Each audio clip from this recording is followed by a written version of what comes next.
Wchodziło jakieś zwierzę po tych schodkach? Nie jestem pewien, czy to był kot, czy to była koza. Nie mam pytań. I'm looking for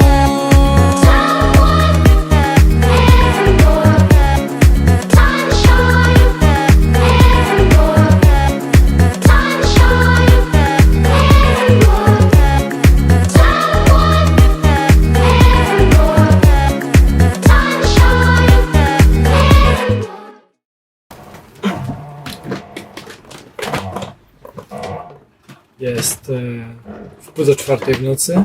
Właśnie skończyłem swoją wachtę. O 23 wypłynęliśmy z Kadyksu i kierujemy się w stronę Tangeru do Maroka. Przed nami jeszcze kilka godzin, prawdopodobnie po południu tam będziemy. Płyniemy sobie bardzo przyjemnym backstagiem, prawie Fordewindem. Może nawet trochę mocniejszym niż byśmy chcieli, ale ogólnie bardzo przyjemnie się nam płynie. No i cóż, mam nadzieję, że do usłyszenia z Maroka. A więc w nocy wypłynęliśmy z Kadyksu do Maroka. Konkretnie do portu Tanger na północy kraju. I jest właśnie godzina 7:40. Płyniemy od jakichś 8 godzin. Wypłynęliśmy około 11. Także już jesteśmy na tym etapie, że widać całą cieśninę gibraltarską, widać wybrzeże Maroka, no i właśnie sam Gibraltar. Także mamy nadzieję być za jakieś 5 godzin.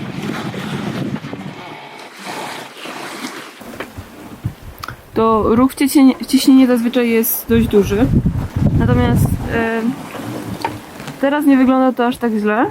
Mamy tylko dwa dość duże statki tutaj, jakieś 6-7 mil od nas, ale płyną oni no tak ze 3 węzły szybciej niż my, więc prawdopodobnie się wyminiemy, ale jak coś to będziemy musieli odbijać delikatnie w lewo. Prawdopodobnie. No zobaczymy za 2 mile.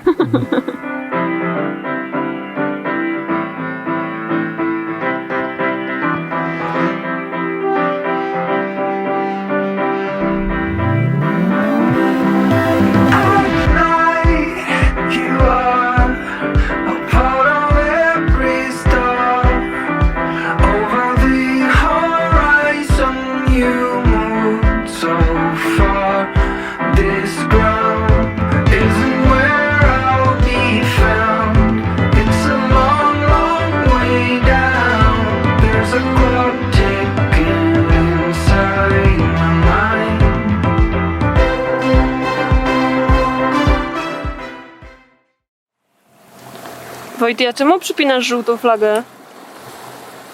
Ponieważ wpływamy do kraju, który nie jest w strefie Schengen. W sumie w ogólności wpływamy do nowego kraju. Strefa Schengen jest pod tym względem wyjątkiem. Żółta flaga jest to flaga, jest to litera Q w międzynarodowym kodzie sygnałowym. Litera Q oznaczająca jestem czysty, możecie mi poddać kwarantannie.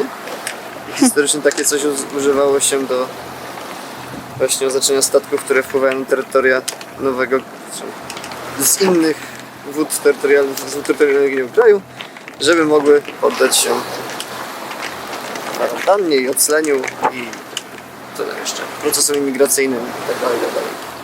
Więc my też wpływając do Maroka wieszamy taką żółtą flagę, a następnie, kiedy już skutecznie przejdziemy całe procesy, będziemy mogli ją znieść i ściągnąć ze starych wyłącznie marokańskich.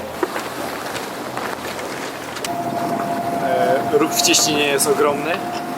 Musimy mieć właściwie oczy i eyes dookoła głowy.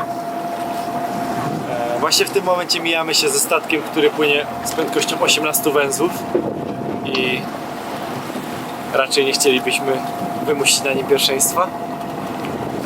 Zanim płyną kolejne 3, także musimy się tutaj dobrze przebić przez ten tor podejściowy.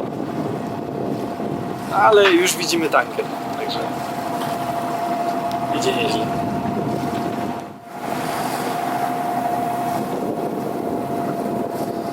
Zaraz go jeszcze ten prąd złapie, który wpływa do Morza Śródziemnego z Atlantyku i to jeszcze przyspieszy. Pomogło. Czy my się na pewno wymieniamy z tym dzikiem? Endzik już nas pożegnał. Peleton już poza naszym zasięgiem.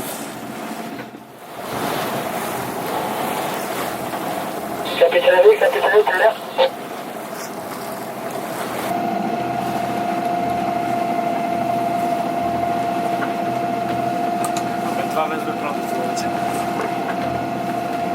Na szczęście takiego, który nam pomaga, ale to się nie da zrobić. Znaczy, to się niedługo na pewno zmieni. It all starts in my head. Electricity and lead. In a state of failure, we'll run this into the ground. Isn't where I'll be found. It's a long, long way down. There's a clock ticking inside my mind.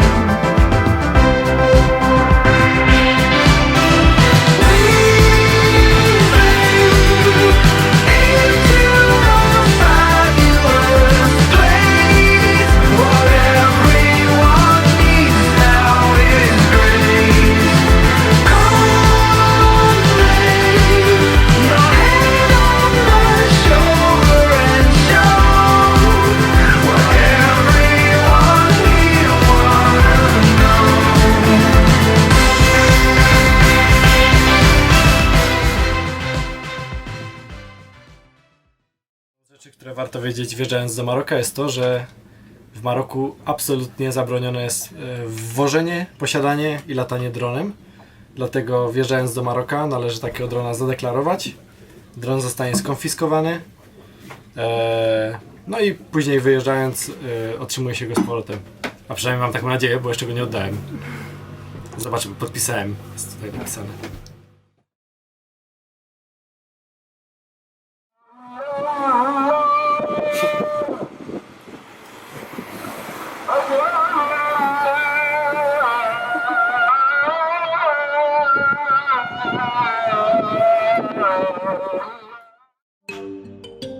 Tym sposobem w 12 godzin przenieśliśmy się do nowego kraju na innym kontynencie.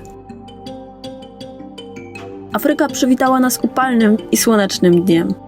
Odprawa w marinie przebiegła szybko i sprawnie i już po południu byliśmy gotowi na odkrywanie Tangeru. Mówi się, że Tanger to najbardziej europejskie miasto w Maroku. W pierwszej połowie XX wieku to Tanger był tak zwaną strefą międzynarodową. Atmosfera wielokulturowości i piękne krajobrazy przyciągały artystów z Europy i USA, dlatego też legenda Tangeru utkana jest z wielu smaczków, literackich i artystycznych tropów, plotek, skandali i wieloznacznych uśmieszków. I choć nocne życie Tangeru wciąż jest wyjątkowo bujne na tle pozostałych miast w królestwa, takiego Tangeru jak ten z opowieści literackich już nie ma. Mimo to warto oprócz zobaczenia standardowych zabytków, takich jak Kasba czy Medina, spróbować zgubić się w wąskich uliczkach Starego Miasta i zaryzykować wycieczkę śladem tego, co po złotej erze Tangeru zostało.